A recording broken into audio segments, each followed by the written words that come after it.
नमस्कार, news studio देख रहे हैं आप। मैं हूं आपके साथ धीरेन्द्र अवस्थी। कानपुर में एक ऐसा अग्निकांड हुआ है जिसने पूरे प्रदेश को झकझोर दिया। रविवार को एक 5 मंजिला इमारत में लपटों का तांडव देखा गया, जिसमें एक ही परिवार के 5 लोगों की जिंदा जलकर मौत हो गई। मरने वालों में पति, पत्नी और 3 बेटियां हैं। जिस बिल्डिंग में आग लगी उसी में नीचे जूता बनाने की अवैध फैक्ट्री चल रही थी, जिसके बाद कई तरह के सवाल भी उठ रहे हैं। देखिए रिपोर्ट।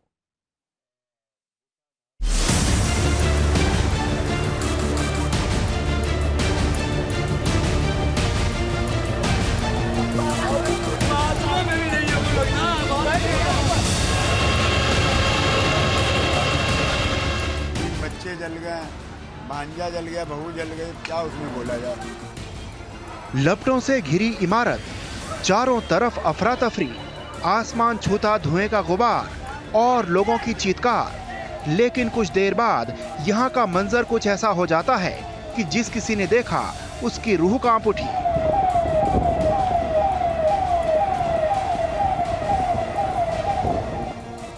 तस्वीरों में दिख रही ये बिल्डिंग 5 लोगों के खुशहाल परिवार से गुलजार थी। यहाँ चहल पहल और खुशियों की गूंज थी, लेकिन अब मौत की चीख पुकार है।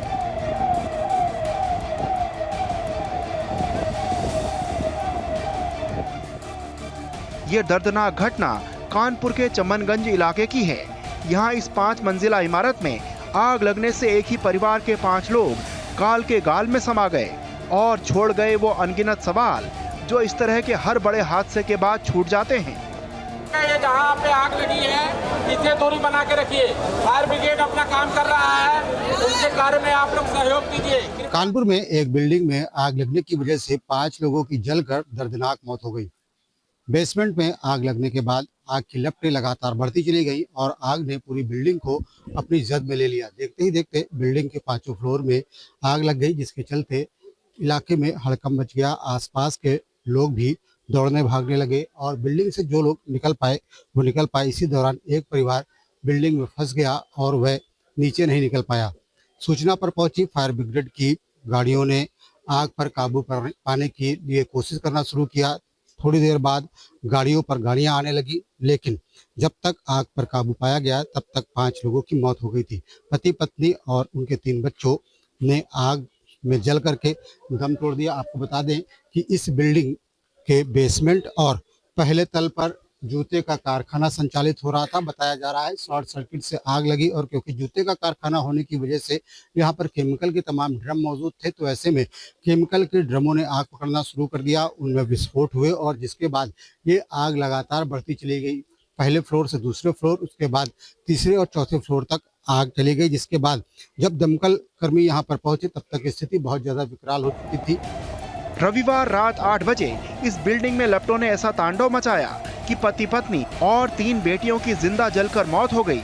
कारोबारी मोहम्मद दानिश, उनकी पत्नी नाजमी सबा, बेटी सारा, सिमरा और इनाया की जलकर मौत हो गई। दानिश और उनके परिवार के शव जिस हालत में अंदर मिले उसे देखकर फायर कर्मियों तक के होश उड़ गए।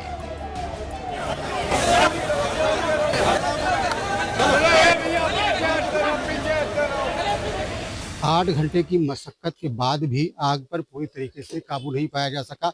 आप देख सकते हैं कि बिल्डिंग में अभी भी कई जगहों पर धुआं निकलता हुआ नजर आ रहा है। इसी दौरान एक परिवार जो फंसा हुआ था, एसडीआरएफ की मदद से टीम जो दमकल के कर्मी थे वो वहां पर पहुंचे और उन्होंने उस पूरे परिवार को बाहर निकाला। जब तक उन्हें अस्पताल भेजा गया तब तक उनकी दर्दनाक मौत हो चुकी थी।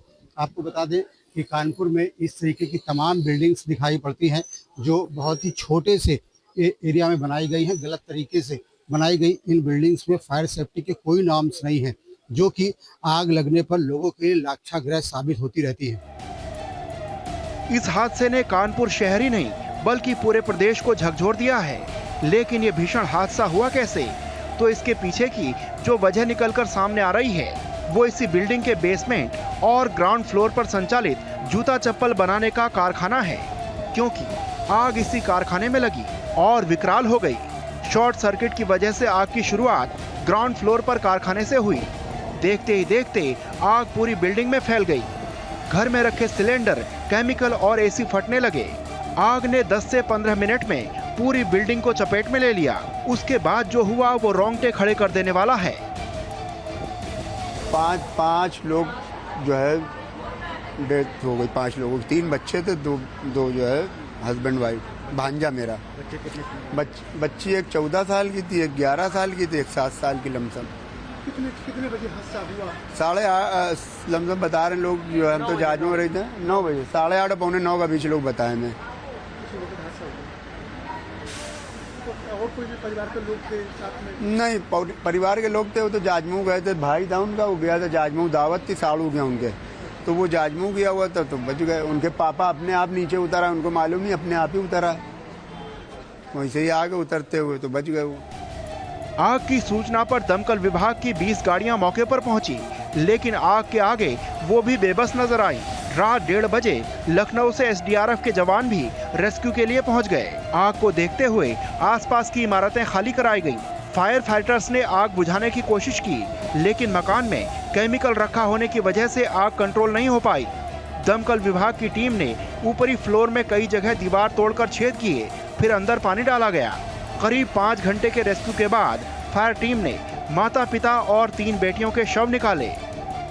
8 घंटे पुलिस ने काम किया है, सीएफओ ने, हमारी पूरी टीम ने काम किया है, एसडीआरएफ भी आ गई है और जो लोकल पुलिस है उसने काम किया है, हमारे दोनों एससीपी इंस्पेक्टर सब लोगों ने काम किया, बहुत मेहनत किया सबने और किसी तरह से आग पे काबू पाया गया है। इस अग्निकांड के बाद जो बड़ा खुलासा हुआ है वो ये है कि इस बिल्डिंग में अवैध रूप से जूता फैक्ट्री का संचालन हो रहा था। यही नहीं, मानकों को ताक पर रखकर इस 5 मंजिला इमारत को खड़ा कर दिया गया। ये बताइए किस तरीके से ये पूरी आग लगी और क्या घटनाक्रम निकल करके सामने आया अभी तक? आग किन कारणों से लगी है अभी इसकी जानकारी तो नहीं हो पाई है। ये तो जो एक्सपर्ट कमेटी है, टीम है, गठित हुई है और ये जांच करने के बाद ही जानकारी होगी कि आग किन कारणों से लगी। और अभी तक जो आग लगने की घटना से जो क्षति हुई है उसमें दानिश, उनकी पत्नी और 3 बच्चियों की मृत्यु हुई है। कुल मिलाकर 5 लोगों की अभी तक मृत्यु हुई है। बहुत देर लगी आग बुझाने में, तकरीबन कितने घंटे लगे, कितने रिसोर्सेज यूज किए गए? काफ़ी देखिए, एक तो 4 मंजिला बिल्डिंग बनी हुई थी, तो आग बुझाने में थोड़ा समय तो लगना था, तो इस कारण से आग लगी हुई। साथ ही आसपास की जो बिल्डिंग थी उनको भी ध्यान देना था, उनको भी सुरक्षित निकाला गया, तो वर्तमान में आग जो है बुझाई जा चुकी है। आग से एक ही परिवार के 5 लोगों की मौत के बाद कई सवाल उठ रहे हैं। सवाल ये है कि घनी आबादी में फैक्ट्री की परमिशन किसने दी? प्रशासन को अवैध फैक्ट्री की जानकारी नहीं थी? मानकों को ताक पर रखकर 5 मंजिला इमारत कैसे बन गई? 5 मंजिला बिल्डिंग का नक्शा कैसे पास हुआ? केडीए और नगर निगम के अधिकारियों ने जांच क्यों नहीं की?